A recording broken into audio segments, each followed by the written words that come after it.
I would now like to invite the Honourable Ralph Goodale to say a few words.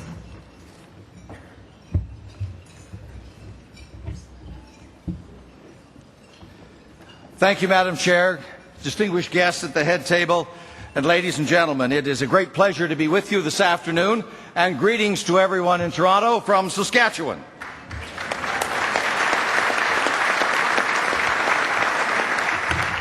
Go Riders! But the issue in this election campaign has become the economy. That is the core of what Canadians are talking about at the doorstep. And I recall when Stephane Dion first joined us in the Cabinet of Canada in 1996, that whenever those economic discussions came along, and at that point we were still battling the deficit to balance the books, Stephane was always a voice for economic common sense, for prudence, and for fiscal responsibility.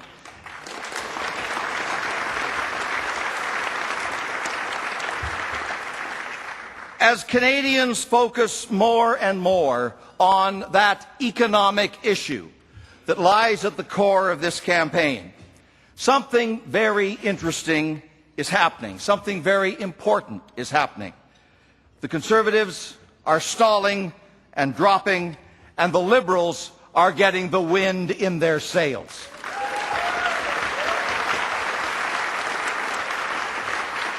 And I think that reflects a common Canadian view, that Canadians have grave doubts about a Prime Minister who would so blatantly betray them on an issue like income trusts, for example.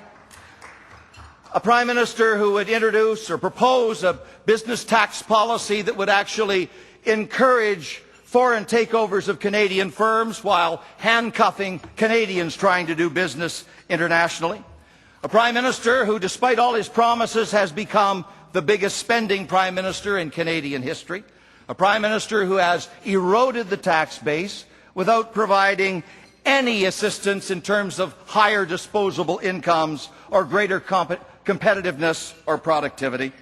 And on the other hand, they say a Liberal Party and a Liberal opposition that were the architects of the Maple Leaf miracle that turned this country around in the 1990s.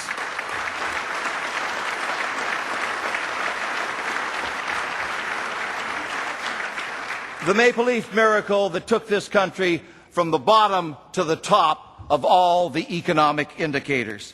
Ladies and gentlemen, Mr. Harper likes to brag about what he calls the fundamentals, and the fundamentals are strong. Well, they're weaker now than they used to be. I want to introduce the man who was the architect of the strong fundamentals, the architect of the Maple Leaf miracle, the man who brought Canada the economic success that it's enjoyed for the last 15 years. Ladies and gentlemen, the Right Honourable Paul Martin.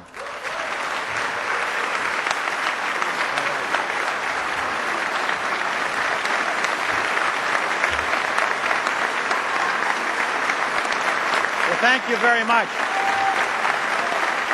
Thank you. Thank you very much. Ladies and gentlemen, thank you. Thank you. Members of the head table, ladies and gentlemen, well, thank you very much, Ralph. The last time that I appeared at a joint meeting of the Empire and Canadian clubs, our economic outlook was sunny. Today, storm clouds are overhead. Sideswiped by a global financial crisis, our economy is vulnerable. And that means that Canadians are feeling vulnerable. They're watching this election closely. They're worried about their savings, their mortgages, their pensions, and their jobs. Canadians are worried, even if Stephen Harper is not. They're asking which leader, which team, which program can they best rely on to help them protect them in the face of this turmoil, to defend their interests, and to take action to secure their well-being. A successful government, as Ralph has just said, anticipates the future It knows that the unexpected is the rule. It's not the exception. And that's why we didn't just eliminate the deficit. It's why we built up surpluses so that Canadians would have the means to deal with whatever a world in upheaval would throw at them. When we took office in 1993, we inherited from another Conservative government a $42 billion deficit, huge unemployment, and an economy that was lining up and limping from a recession. When we left office in 2006, Canada enjoyed a $12 billion surplus, a surging economy, and record high job creation.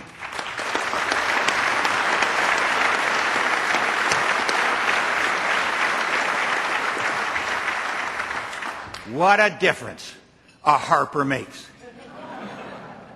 Yesterday, you heard from Mr. Harper. You listened to what he had to say to Canadians about their future. His speech amounted to a lecture about how fiercely committed he is to doing absolutely nothing. Over and over again, Mr. Harper told Canadians what he would not do. And then he congratulated himself for committing to not doing even more. In less than 3 years, he has turned Canada's surplus into a deficit. Our productivity is the worst it has been in 18 years. And this year alone, we have lost 176,000 manufacturing jobs. So let's be clear. When Mr. Harper says we should stay the course, that's the course he's talking about. When Mr. Harper says that he will stand pat on his record, that's the record he's talking about. And when Mr. Harper promises more of the same, that's the same that he's talking about. Stephen Harper rejects the notion that government has a responsibility to act. He says he's done quite enough already. Well, I guess on that point, we can agree. Canadians deserve better.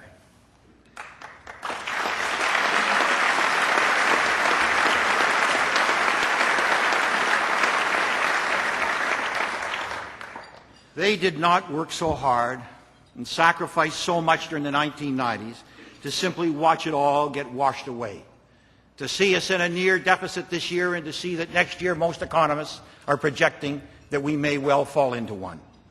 Canadians deserve a government that will put their interests first, that will respond at a time of need, and that will take prudent action.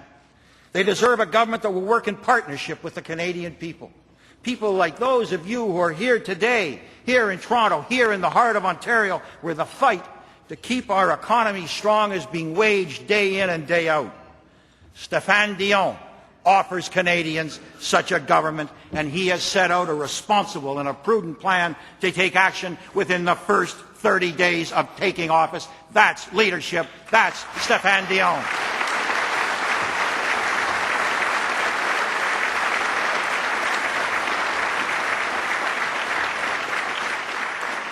Stephane Dion a fait ses preuves. Il va mener à bien ce qu'il entreprend. Il était assis à la table du cabinet lorsque nous avons équilibré le budget fédéral pour la première fois en 30 ans. Il a été là lorsque nous avons mis en place les plus grandes réductions d'impôts dans l'histoire du Canada. Il était là il y a 10 ans, lorsque la crise asiatique menaçait nos marchés et menaçait notre économie. Stephane Dion was part of the government that dealt with the Asian crisis that gripped our markets and threatened our economy 10 years ago. And we came through it because we dealt with it. He was there when we had to deal with the financial shocks of September the 11th. And we came through that because we dealt with it. Stephane Dion was at the cabinet table as we balanced the nation's books for the first time in 30 years. Stephane was there when we brought in the largest tax cuts in Canadian history. And he was there when we put the Canada Pension Plan back on a solid and a sustainable footing. That is the Liberal record, and that is Stephane Dion's record.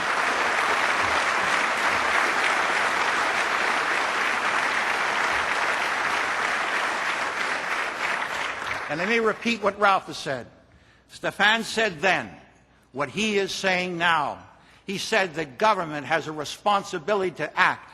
He said government has a responsibility to take the steps that will help people. And he was right then.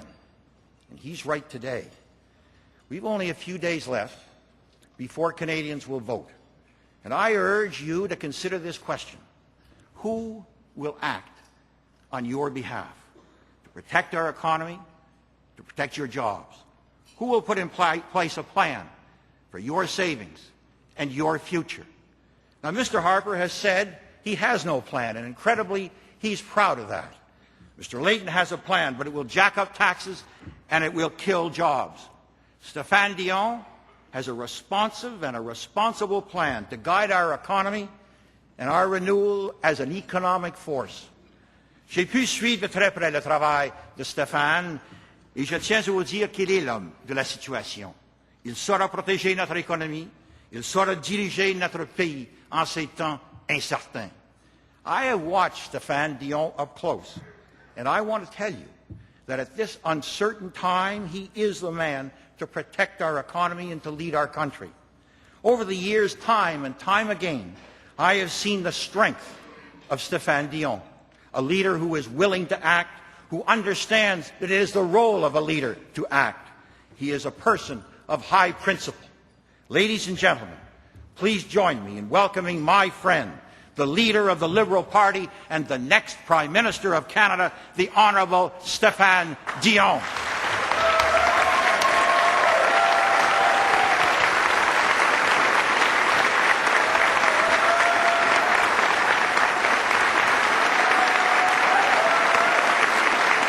Merci. Thank you.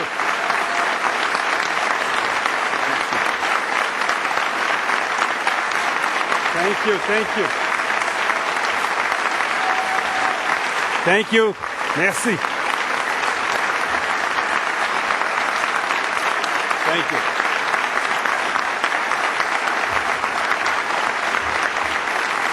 Thank you.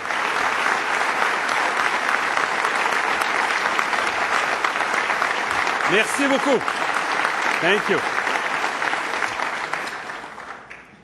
La première chose que je veux dire, ici, dans cette réunion conjointe de Bumper Club et du Canadian Club de Toronto, c'est à quel point je suis fier d'avoir été présenté à vous par le plus grand ministre des Finances de l'histoire du Canada.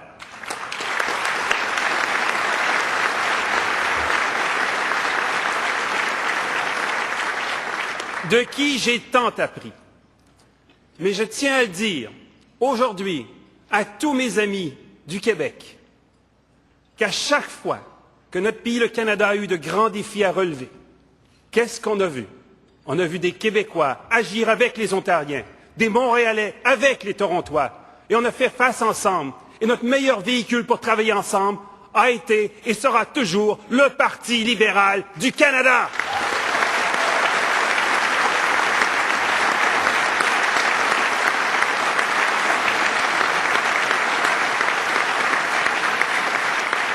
Rappelons-nous, en 93, rappelons-nous, le Canada avait une économie anémique.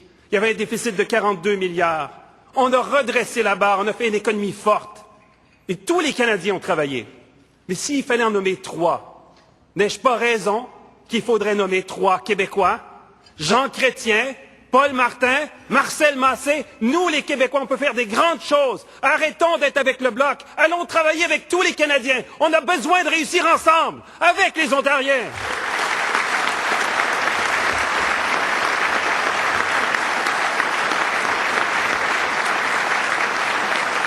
Avec les Ontariens. Et les gens de Regina et de Saskatchewan aussi. Tout le monde, tous ensemble, on va y arriver. So, thank you so much to give me this opportunity to speak to all Canadians, as you see, to the people of Toronto, of Ontario, of Quebec, of Saskatchewan, to all Canadians. We need to be together. It's too big what we are facing, but we are a great people up for a great challenge.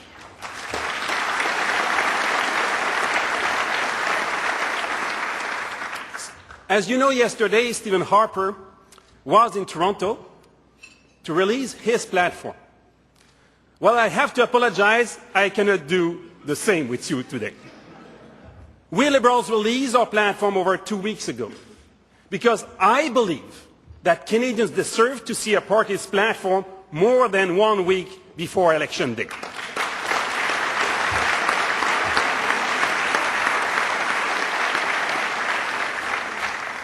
With an election less than a week away, Canada's economy is confronting significant challenges. We are facing a volatile stock market that is understandably raising the anxiety of every Canadian looking at our savings, our homes, our pensions. Canada has the worst economic growth in the G8 so far this year, our worst performance since 1991. This summer, we saw the single worst month of job losses since 1991. We have had 9 straight months of falling labor productivity, our worst performance since 1990. And now, chief economists from our major banks are forecasting a recession for Canada.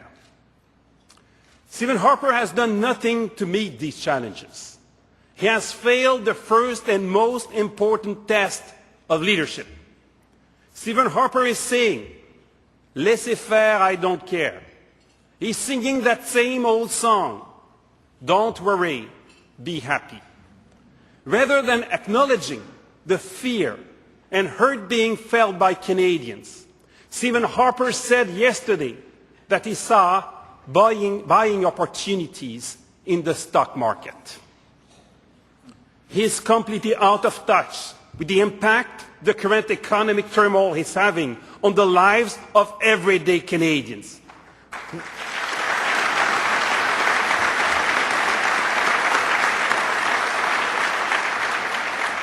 We Canadians, we worry about our savings, about our jobs. For many of us, it is more than a worry. It is the hurt. It is the harm. Au lieu d'exprimer les inquiétudes et la douleur que ressentent les Canadiens, Stephen Harper a dit qu'il voyait des occasions d'achat à la bourse.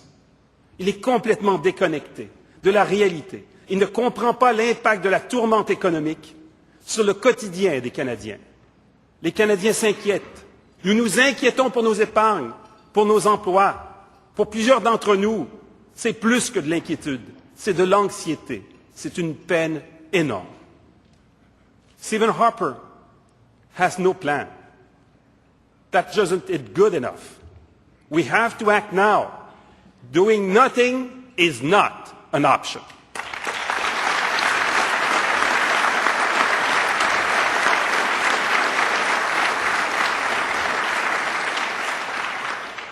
We Liberals have a plan for this country, both for our long-term prosperity and for the short-term challenges we face right now. We have unveiled an action plan for the first 30 days of a Liberal government. Our plan will accelerate investment in manufacturing, in infrastructure, to create jobs, well-paid jobs, good jobs, green jobs, new jobs.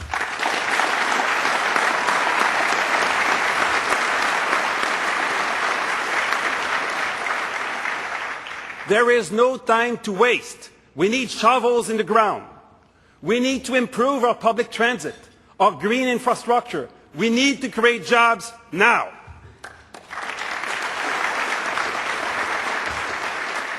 We need to work with financial regulators to evaluate our regulatory framework and our fiscal position, to ensure the government is doing what it can to protect our savings, our homes, our pensions.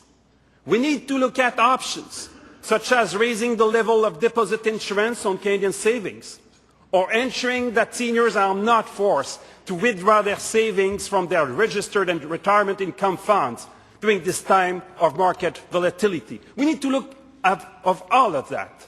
And we Liberals, we understand that we need to work with premiers, not against them.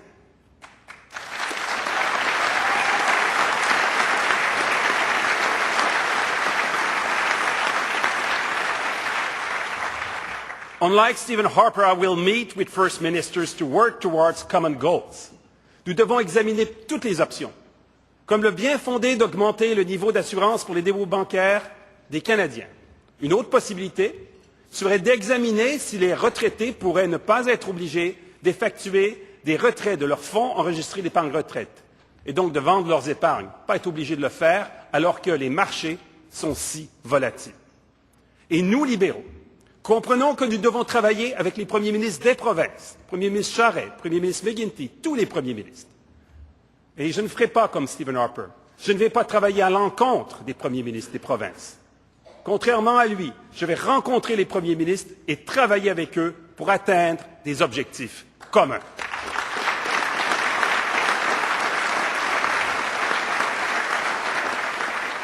Stephen Harper has taken the opposite approach.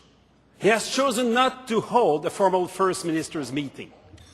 Jim Flaherty, his finance minister, attacked this province, calling it the last place someone would want to invest. Yes, he said that. What kind of government attacks its own citizens and the economy of its largest province, I ask you? I understand the challenges facing Ontarians, and I believe in the immense potential of Ontario as our main economic engine for a richer Canada, a fairer Canada, and a greener Canada.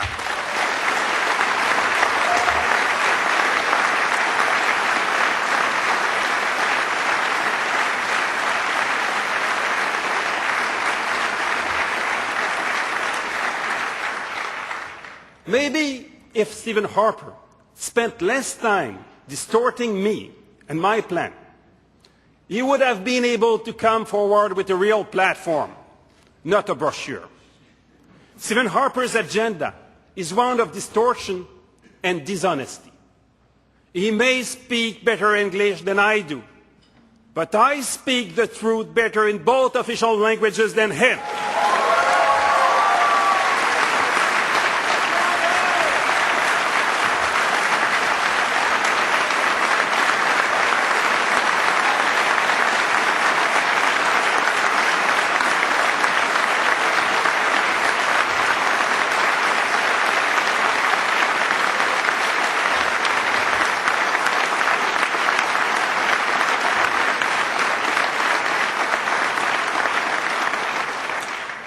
Stephen Harper joue avec la vérité. Il mène une campagne malhonnête. Il parle sans doute mieux anglais que moi, mais je parle le langage de la vérité mieux que lui dans les deux langues officielles.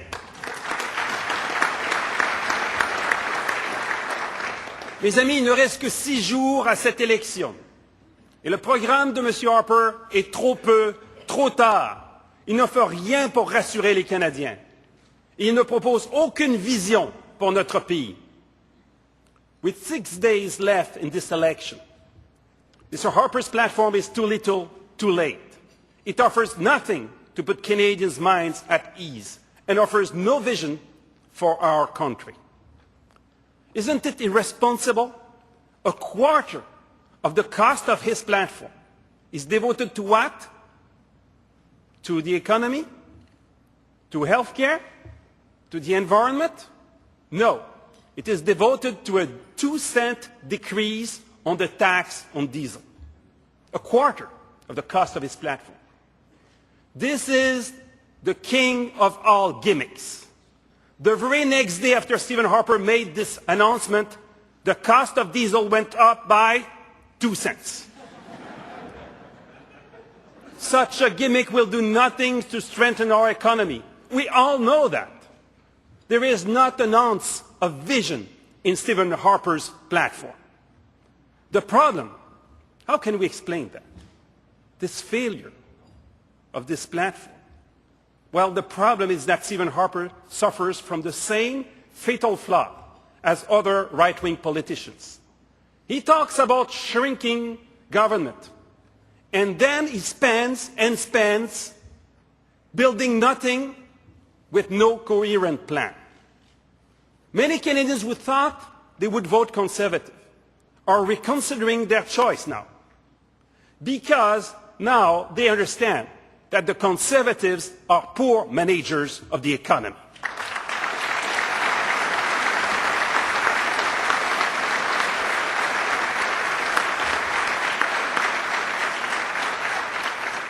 I say to all these Canadians, join us Liberals, because we understand how the market economy works, how the government works, and how the two must work together.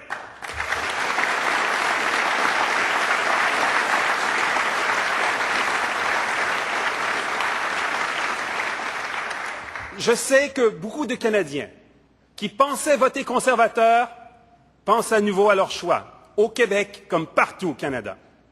Parce qu'ils comprennent, ils et elles comprennent, que les conservateurs gèrent mal l'économie. À tous ces Canadiennes et ces Canadiens, je dis, joignez-vous à nous les libéraux, parce que nous savons comment fonctionne l'économie, nous savons comment fonctionne le gouvernement, et par-dessus tout, nous savons comment l'économie et le gouvernement doivent fonctionner ensemble.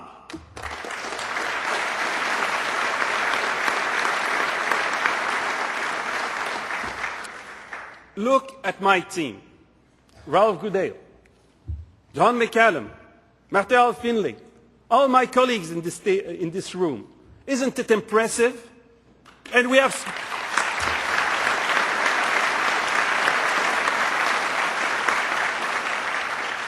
I'm so proud of my team. Only in Toronto I have the material for 2 cabinets, but I will do. So impressive. And look at our track record expressed today at its best. Our track record expressed today at its best with Paul Martin. Are you not impressed?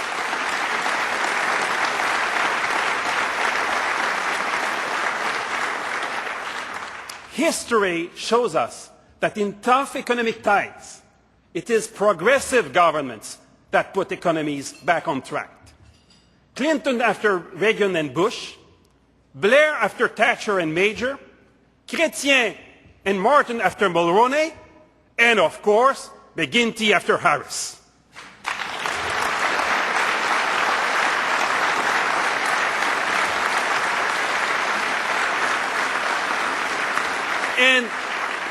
And the basic reason for that is that conservatives don't understand how the government may play a role for the people and for the economy.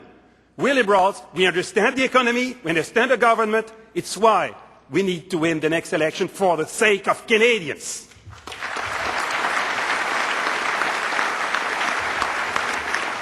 Yesterday, Mr. Harper said that an economic storm was no time to switch boats. Well, I say the captain of the boat is asleep at the wheel. For the sake of all Canadians, we need to change course, we need to change the captain, we need to change the whole crew.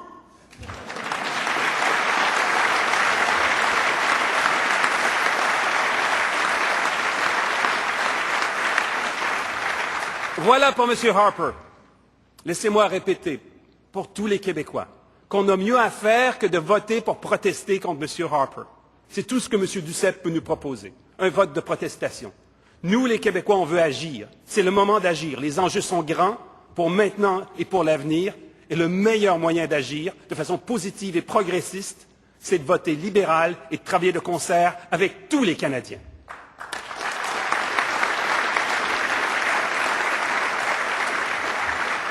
Now Jack Layton. Well, as Paul has said, Jack Layton says he has a plan.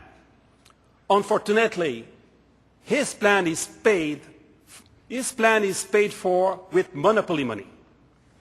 His plan is a job killer, a plan that will raise taxes on our businesses by $50 billion, further weakening our stock market, Canadian companies, and most importantly, putting at risk the jobs of our workers and their families. Does Mr. Layton think it will attract investment to Canada by making it more expensive to do business in Canada? Jack Layton says that a cut in corporate taxes is a right-wing policy.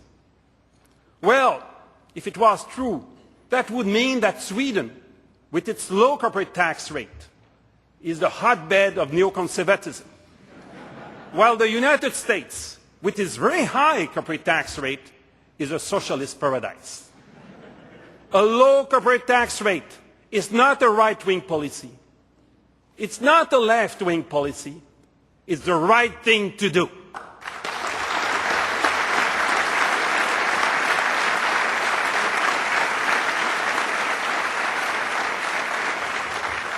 For generating investment, for creating jobs, it's the right thing to do. Canadians who are thinking they may vote for the NDP, and Canadians who think they may vote for Liberals, we share many of the same social values. We want the same thing at the end of the day, the same goal for a fairer Canada. I say to all Canadians committed to social justice, Canada will never have a Prime Minister more committed to fighting poverty than me.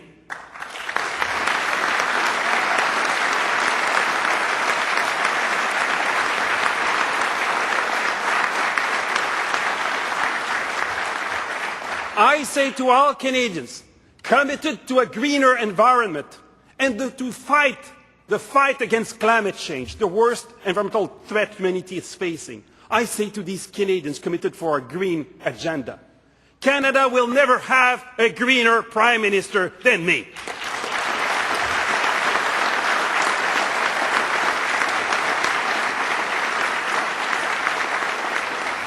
I say to all these Canadians, we cannot wait. We need a fairer Canada today. We need a greener Canada today. We need a Liberal government that will build that Canada on the foundation, this greener and fairer Canada, on the foundation of a strong economy. This is what we need. Nous ne pouvons pas attendre. Nous avons besoin d'un Canada plus juste et plus vert, maintenant. Nous avons besoin d'un gouvernement libéral qui va bâtir ce Canada sur une fondation économique solide.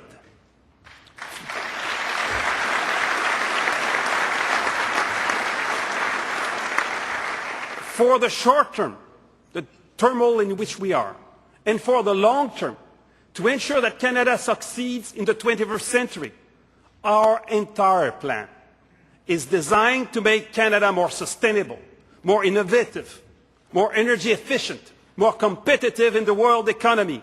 Because for us Liberals, it is always the economy first. No other party is offering a stronger plan to reduce income taxes for families and for business, to boost investment in R&D and green technologies. 230 of Canada's leading economists have written supporting the principles of the green shift. Cut taxes on those things that help our economy grow, income, innovation, investments, or savings, and shift those taxes to pollution. They have all said, these economists, this is good for the economy and good for the environment, good for your wallet and good for the planet.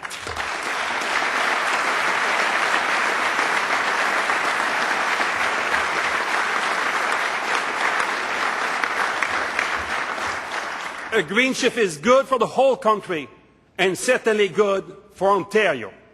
In addition to our commitment to invest in clean energy and to invest $1 billion to attract investment into our manufacturing sector, our plan includes boosted tax credits for R&D and a very, very generous accelerated capital cost allowance for investment in energy-efficient machinery and equipment. It's what the Ontario economy needs. It's what it will have with a Liberal government.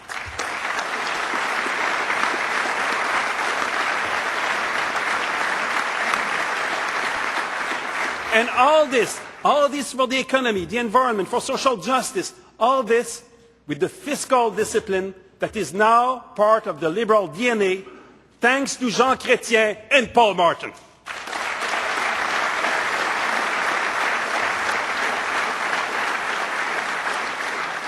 Yes, we have a plan for the long term and a plan for the short term. A plan for us and a plan for our children. Le Parti libéral a démontré à quel point nous pouvons réussir, lorsque nous marions économie forte et justice sociale. Nous, libéraux, comprenons que rien ne nous oblige à choisir entre ces deux objectifs. Et aujourd'hui, dans cette élection, nous, libéraux, avons mis de l'avant un plan pour que le XXIe siècle soit un plan de prospérité, soit un siècle de prospérité économique, de justice sociale et avec un environnement sain pour les Canadiens. Let me conclude on a more personal note. I entered in politics after a long discussion with my wife, Janine, and I will never thank enough my family to have accepted this sacrifice that we did, I entered in politics.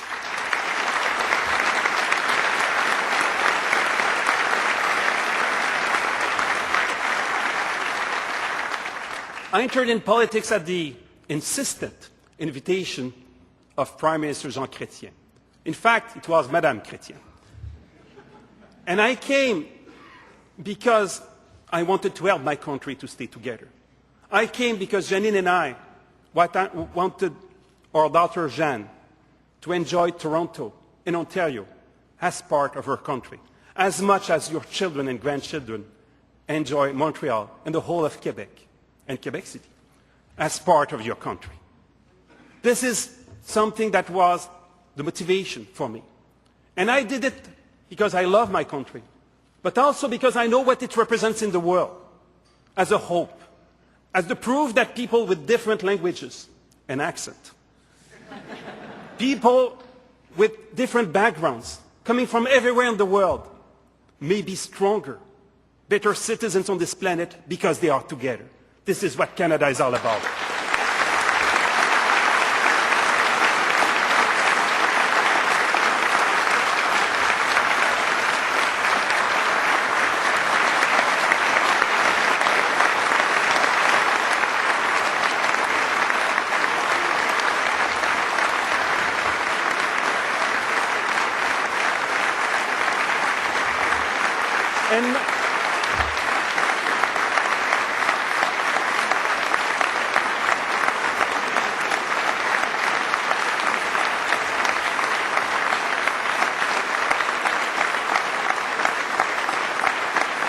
Thank you.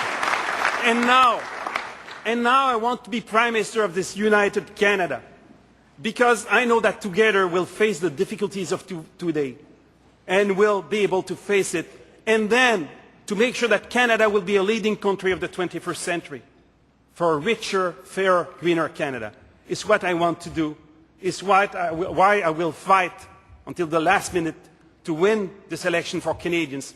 And when you will go home the 14th of October after having casting your vote for the Liberals, and you will go home, I want you to proudly look into your children's eyes and grandchildren and say to them, I voted for me, for the tough times in which you are, to have a government that cares and will help me. But I voted for you too, for your future, for a government that will not only govern for the next election, but also for the next generation. Merci. Merci.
Madam President, distinguished guests, fellow members and guests of the Canadian Club and Empire Clubs, I have the honor to express your formal thanks to the Honourable Dr. Stephane Dion.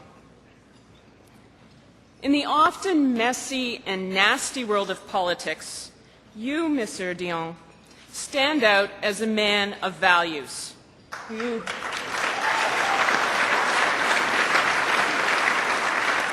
You have made a career of doing what is right, what is not necessarily popular, from your forceful support of Canadian federalism in Quebec to your vision of a richer and greener country for our children and our grandchildren.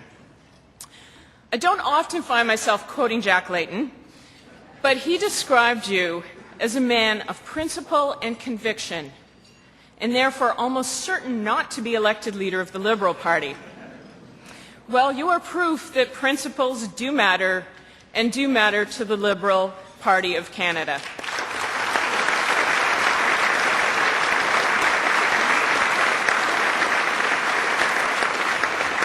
But perhaps Rosalind Carter said it best when she said, "A leader takes people where they want to go. A great leader takes people where they don't necessarily want to go, but ought to be." Merci beaucoup et bonne chance en mardi, Dr. Dion.